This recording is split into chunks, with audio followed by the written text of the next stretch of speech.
Cool. But my point being is that this is not a, it's not a new system. If you don't like it, don't buy it. But what I will say is I really don't want to just sit here and be like dealing with folk. If all you're gonna say is this game is pay to win, that's like your only comment to chat, I'll probably just give you a timeout for a day. You're not contributing much. You're just kind of being that edgy edgelord who just wants to shit on something. It's cool if you don't like it, but I don't have to put up with you, and I won't at this point. I am not the dev. You are welcome to go complain to the dev. Mainly because it's just it's not like a conversation. It's just like a point that's like been smashed to death. You know. First couple weeks, I was like, you know what, we'll talk about it. But if all you were gonna do is be like, pay to win. Did you guys see it? I told that streamer that the game he's playing that he didn't develop that's pay to win. I totally got him. Dude, you totally got him. Yeah, I totally got him. Nice. I didn't even put Kappa. You didn't put Kappa? Dude, he's gonna get so mad at you. So mad. Dude, this stream is pay to win. I can put the stream in pay to win mode. I've never really done that before, but I can. Only winners get to talk.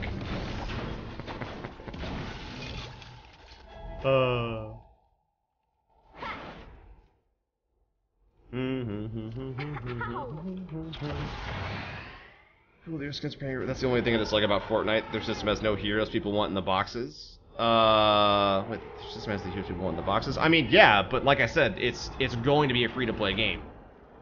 It's not technically every other game, but other free-to-play games are very similar.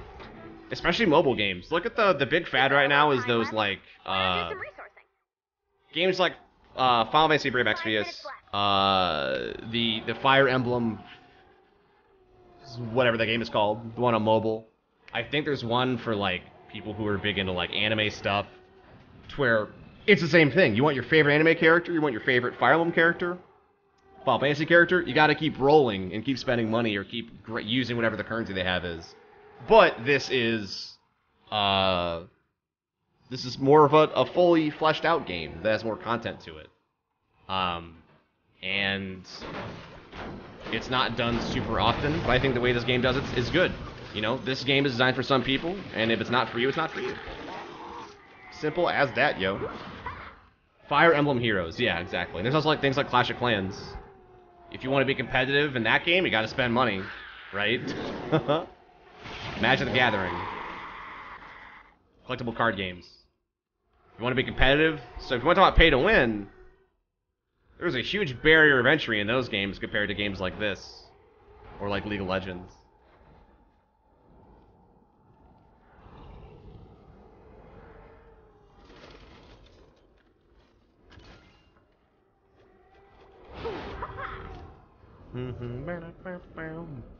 But yeah, if those kind of systems bother you, then this probably isn't a game for you. Simple as that. I probably wouldn't even pick it up.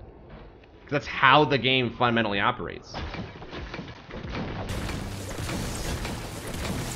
But I think the gameplay is pretty fun. Right now, I think the biggest problem they have, at least for me as someone who's played a lot now at this point, is lack of content. Because I've reached the end of Plankerton and I'm at Caney Valley and it's like unfinished. So, yeah. Please do not. Hey.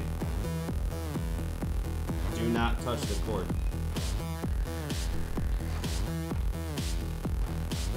They'll jump over a free-to-play game and then spend $1,000 in microtransactions. Yeah. Or the other way around. They'll spend 120 bucks total for like the entire gameplay experience, which is fine. But then shit on people who do a very similar thing in a free-to-play game. They'll spend, let's say, 100 bucks in boxes for that game over the course of, let's say, a year. And it's like, oh, dude. Fuck you doing? People spend money different ways, man. What to say, ESL is pay to win? Yeah, I mean, it's still a very skillful game. But I would assume if you want to be top of the bracket and the best player possible, any trading card game, whether it's digital or not, you need to spend a decent amount of money. You just do. Which there's nothing wrong with that. But that's how the core market functions. They give you ways to get it if you're not like someone who cares about winning every single game. But if you wish to be truly competitive, games like Clash of Clans or games like Hearthstone, Elder Scrolls Legends, dude, 100% gotta spend money. Especially if the gameplay itself, chasing schematics, drivers that can be got through doing missions would add a lot of content IMO, then again, I do enjoy this game a lot as it stands right now.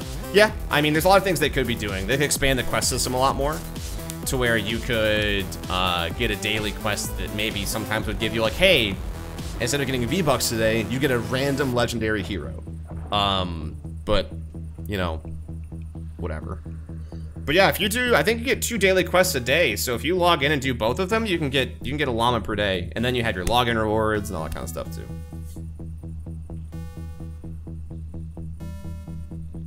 They're working on that, Bully Man. They're actually working on a survival horde mode kind of thing. Doing your obfuscation. Where to go? As good as a paywall. Define paywall. You need to spend money to play it currently, but it won't be that way forever.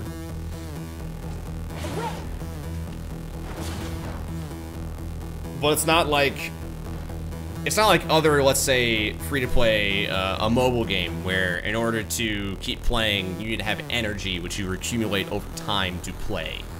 You can play as much as you want. But to acquire the things in-game, you can spend money to get it faster. It's real, the whole act like this is early access for a whole year, then go free to play and the population dies down tag is really underhanded. That said, I'm still playing it. I don't think they're doing that at all, considering it's going to be out for a handful of months. It's different than other early... it sucks because I think this is a good early access game. I think their marketing and their things they've talked about release dates and stuff, is really fucking bad. But compared to a lot of, like, let's say, Steam early access games, which are very much like spend money and then it's kind of like a... It's like fraud. Like, I take the money and I run. They're never going to improve the game after they get your money. But a game like this, they actively currently are. They're still building out the rest of the game before it goes fully free to play.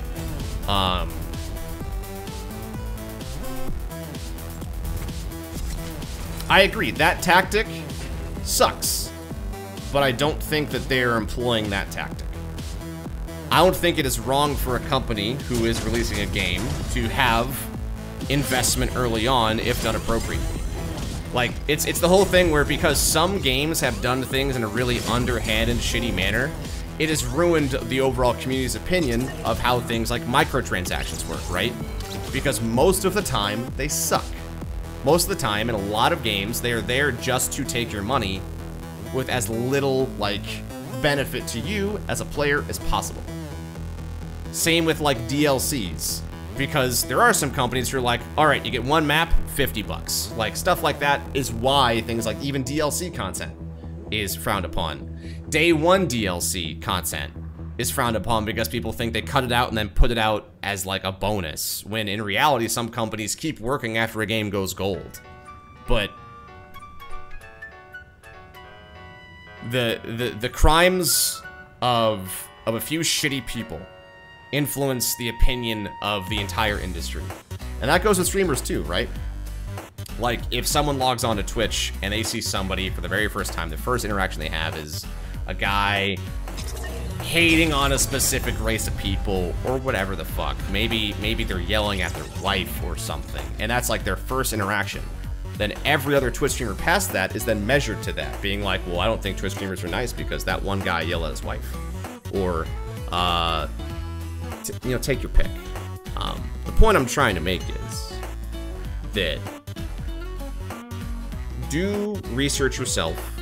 Don't see a system and think it must suck because it has a microtransaction. That game sucks because they already have DLC planned for it. There are cases where those systems are awful, but to assume it is always the worst is, I think, doing yourself a disservice from seeing a lot of really fucking awesome games. That's all.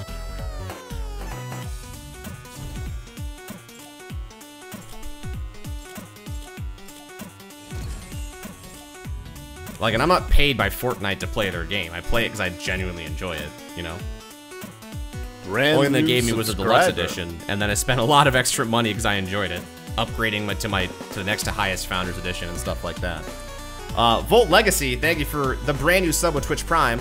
I appreciate you. Hope you're having a good day. Enjoy your sub badge and your emotes. There's a lot of dinosaurs in there. They're pretty cool if you ask me.